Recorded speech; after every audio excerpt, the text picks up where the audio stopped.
Hey everyone, thanks for coming back for another segment of Michigan Conservative Roundtable. To my left, we are graced with the presence of a younger guest host by the name of Rick, giving us a perspective from the younger generation.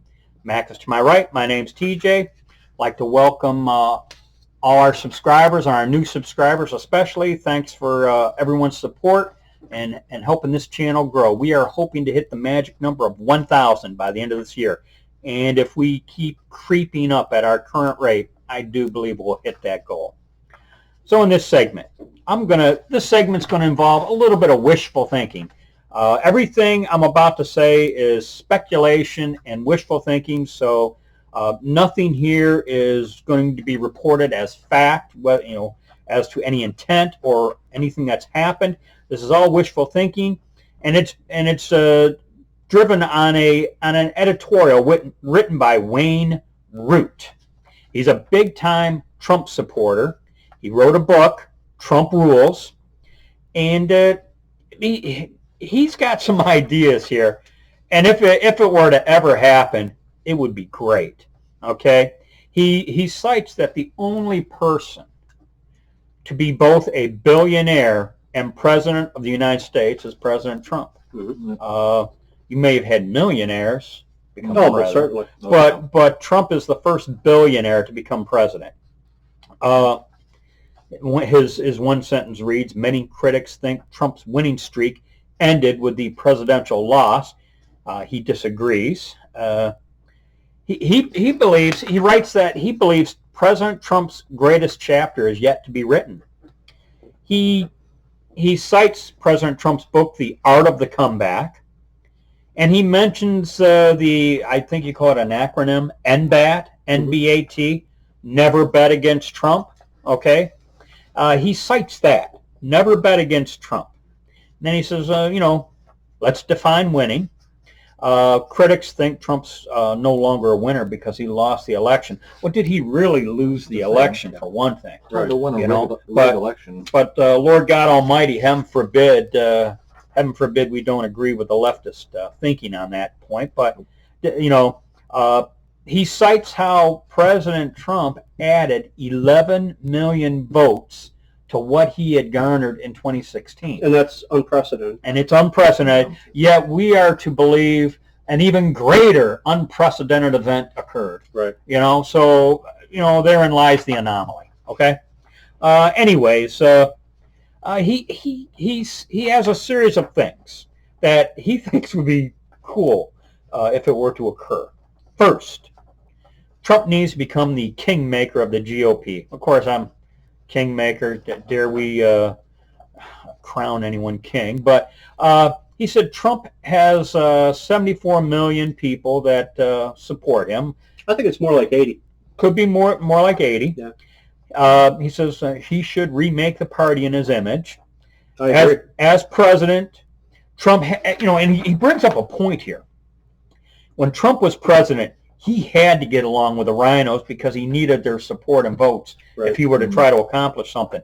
Well, guess what? Now that he's no longer president, he can do without the rhinos. Yeah. And he says the first thing he needs to do is target these backstabbing rhinos and primary them out. Well, Liz Cheney comes right to the top of my mind. You know what? And he cites Liz Cheney right off the bat. Primary them out.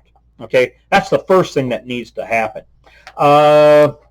He says if Trump is successful by 2022, this could be a whole different Republican Party. We would hope. Yeah. Okay. Because God knows we need a fingers crossed. Secondly, no shocker here. You need to get a handle on this voting fraud. At multiple states. He cites Pennsylvania, Georgia, our own home state of Michigan here, Wisconsin, Nevada, and Arizona. He goes, these states, they need to get cleaned up. Well, here's the thing I don't know how you get a handle on. How do you get a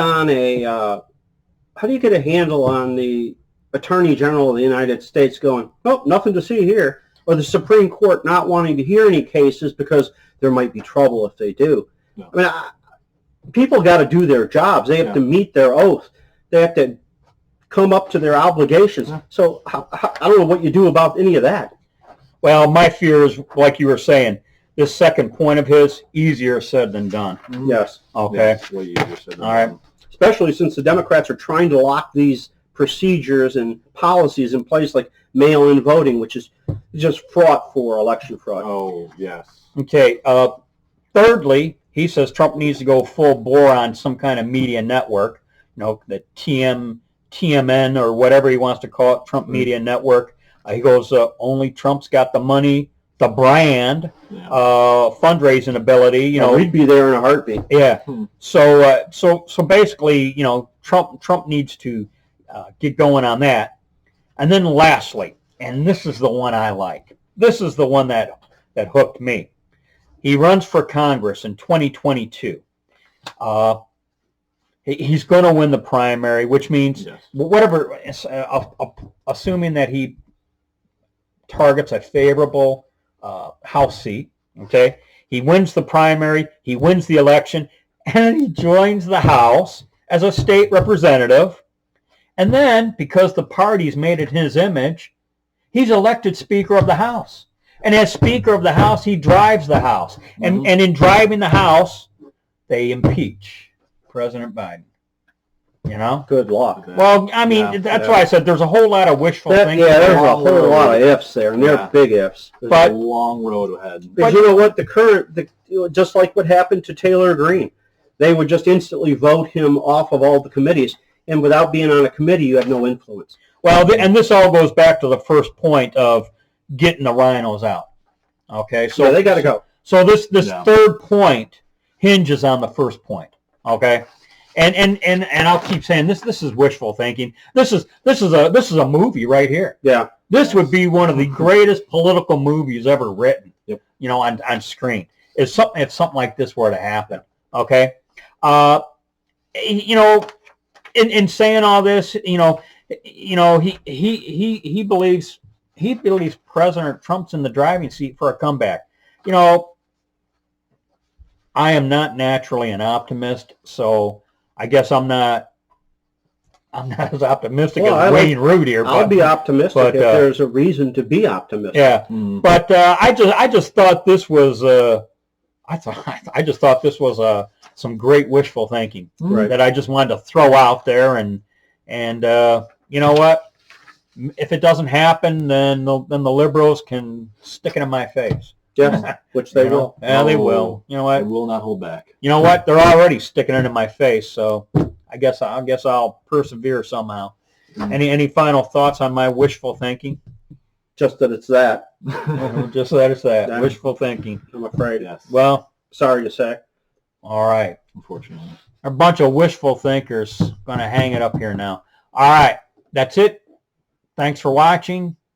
As always, be safe, watch your six, and don't tread on me.